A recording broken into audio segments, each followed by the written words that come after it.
अस्सलाम वालेकुम, my name is Faisal Chaudhary. आप देख रहे हैं कार मेंटेनेंस। आज का मेरा टॉपिक है कि थ्रॉटल बॉडी इलेक्ट्रॉनिक कैसे काम करती है, इसमें कौन कौन सी करंट आ रही होती है, कौन सी वायर कितने वोल्टेज करंट आ रही होती है, ये काम कैसे करता है, अगर ये खराब हो जाए तो क्या प्रॉब्लम आ सकती है, उसके बाद अगर इसको साफ करना हो तो क्या तरीकाकार तैयार करना चाहिए, इसकी प्रोग्राम कैसी होती है, मैनुअल गाड़ियों की प्रोग्राम कैसी होती है, ऑटोमेटिक की कैसी होती है, अगर आपके पास स्कैनर है आप कैसे कर सकते हैं, विदाउट स्कैनर आप कैसे कर सकते हैं। इंशाल्लाह कोशिश करूंगा कि इस वीडियो में आपको मुकम्मल इन्फॉर्मेशन प्रोवाइड कर सकूं।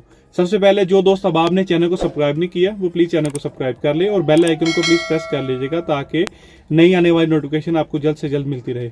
आइए टॉपिक की तरफ। चाहे आपके पास निसान गाड़ी हो, चाहे जापानी, चाहे कोरिया की कोई भी गाड़ी हो, फॉर एग्जाम्पल मेरे पास दो थ्रॉटल बॉडी हैं। एक निसान गाड़ी की है, एक टोयोटा गाड़ी की है। मैंने एग्जाम्पल के तौर पे आपको दिखाने के लिए रखी हुई है।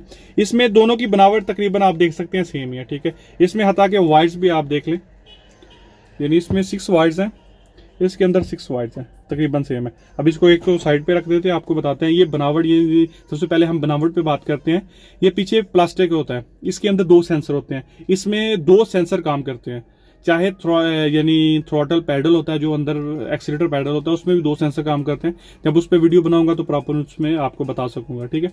अभी इस पे चलते हैं। यानी इसमें 2 सेंसर होते हैं, सेंसर 1 और सेंसर 2, ठीक है। उसके बाद ये मोटर होती है जो बटरफ्लाई को घुमाती है, ठीक है। उसके बाद ये 2 पानी के पाइप हैं जो इसको ठंडा रखते हैं, ठीक है। उसके बाद ये 4 बोल्ट के साथ, 12 के बोल्ट के साथ ये अटैच होता है, ठीक है। ये लगा कहाँ होता है? इंजन के बिल्कुल साथ में। ये लगाने का मकसद क्या होता है कि ये इंजन को एक्सीलेटर के हिसाब से इंजन को हवा प्रोवाइड कर सके, ठीक है।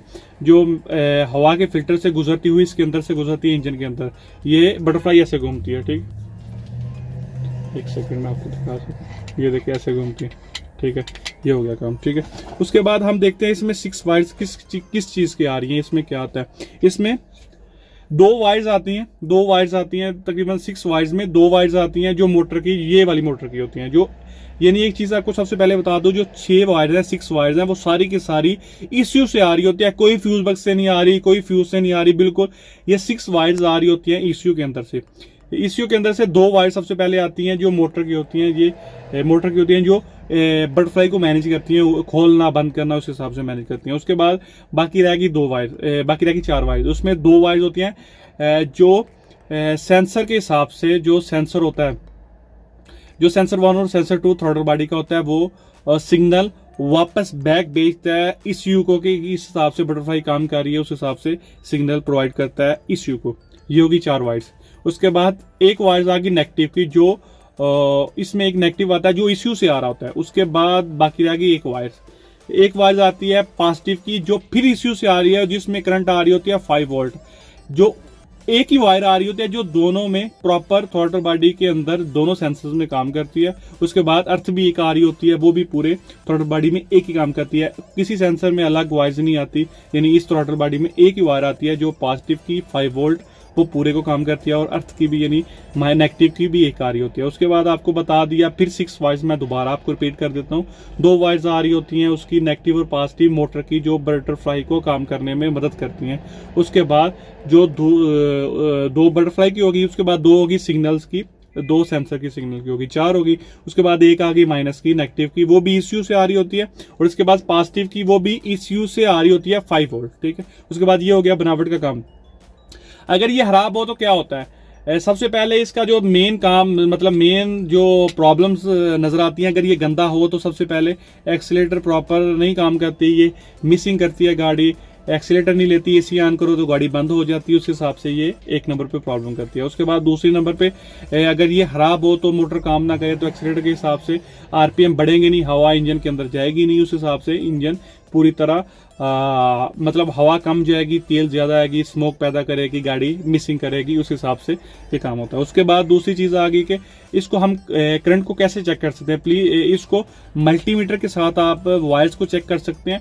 और इसके बाद ये अभी मैंने बेसिक आपको एक चीज बता रहा हूँ, इंशाल्लाह हर गाड़ी के हिसाब से मैं जब बनाऊंगा वीडियो, मतलब निशान की, टोयोटा की, उस हिसाब से मैं आपको कलर कोड बता दूंगा, कौन सा कलर कोड किस हिसाब से है, कौन सा ईसीयू से कि क्या लिखा होता है ईसीयू के अंदर, कौन सी वायर किस हिसाब से, इंशाल्लाह मैं आपको बता दूंगा। नेक्स्ट में ये वीडियो सिर्फ मैं बेसिक तौर पे बता रहा हूँ इसका काम क्या होता है। उसके बाद तीसरी चीज है कि मल्टीमीटर से आप चेक कर सकते हैं। उसके हिसाब से आपको बता दिया कि इसके साथ में ये प्रॉब्लम आती है। इसको साफ कैसे किया जाता है, इसको साफ कैसे किया जाता है कि इसको खोल के ऐसे ना करें।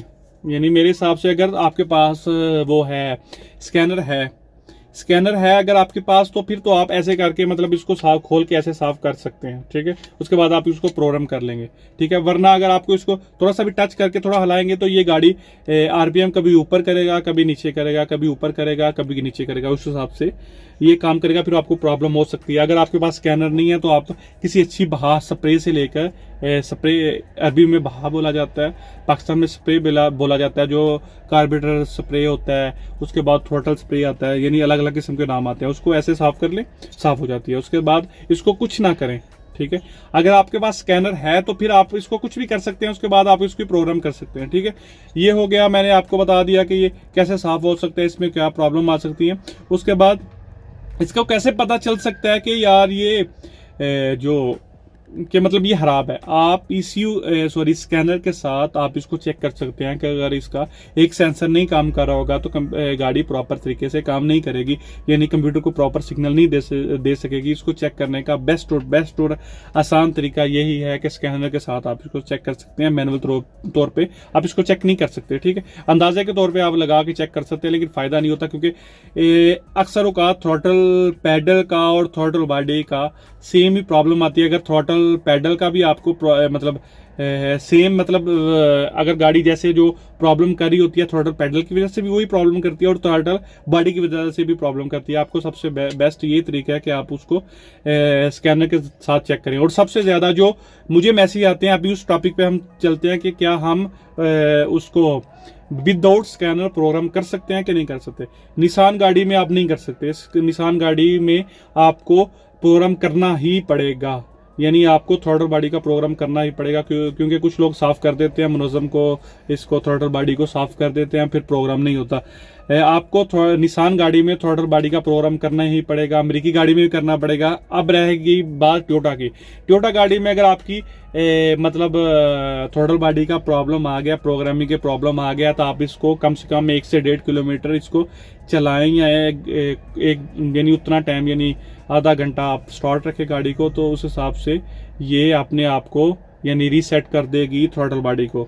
वैसे आप मैनुअल तौर पे सब गाड़ियों का कर नहीं सकते, क्योंकि होता है कि कुछ लोग फ्यूज उतारते हैं, बैटरी की वायर उतारते हैं, वो यानी कुछ टाइम काम कर देता है, कुछ टाइम काम करता है, कुछ टाइम काम नहीं करता, यानी वो परफेक्ट तरीका नहीं है। यानी आप टोयोटा गाड़ी में वैसे मतलब टोयोटा गाड़ी में आप 1 से 1.5 किलोमीटर चलाएं गाड़ी को, तो वो नॉर्मल तौर पे रीसेट कर देती है एक्सीलेटर पैडल को। निशान गाड़ी में नहीं होता एक्सीलेटर पैडल रीसेट। उसके बाद अमेरिकी गाड़ी में रीसेट नहीं होता। आपको स्कैनर के जरिए ही, अच्छे स्कैनर के जरिए ही आपको इसको रीसेट करना चाहिए। अगर आपके पास ये नहीं है, अगर आप मैकेनिक हैं, आपके पास स्कैनर नहीं है, तो आप इसको बेस्ट तरीका यही है इसको साफ करने का कि आप इसको ऐसे ही स्प्रे मारें। बैक साइड पे कुछ जरूरत नहीं है, फ्रंट पे ही आप स्प्रे मारें। उसके बाद दूसरा तरीका, अगर ज्यादा गंदा है तो आप ऐसे करें, किसी दोस्त को बोले कि स्विच ऑन करके एक्सीलेटर पैडल को पुश करे, ये बटरफ्लाई खुल जाएगी। उसके साथ में स्प्रे मारें, बहा मारें, तो इंशाल्लाह आपका प्रॉब्लम सॉल्व हो जाएगी।